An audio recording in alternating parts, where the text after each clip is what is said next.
குடும்பம் குடும்பமா இறங்குவாங்க பாருங்க பிரச்சாரத்துக்கு. அப்ப உங்களால மட்டும் இல்ல, எந்த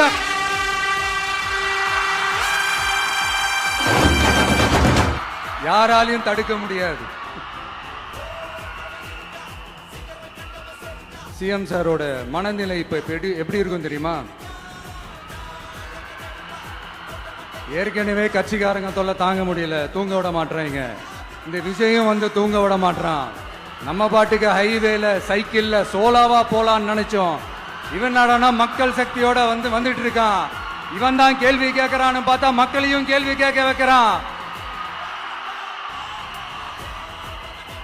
1000 ரூபாய் கொடுத்துட்டு இருந்தோம், 5000 ரூபாய் கொடுத்து ஏமாத்தலான்னு பார்த்தா அதையும் கேள்வி கேட்க வைக்கிறான்.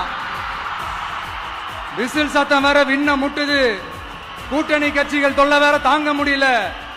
இவன் பண்ற பிரச்சாரத்தையாத்த முடக்கலான்னு பார்த்தா அப்பவும் மக்கள் அவன் பின்னாடி தான் நிக்கிறாங்க.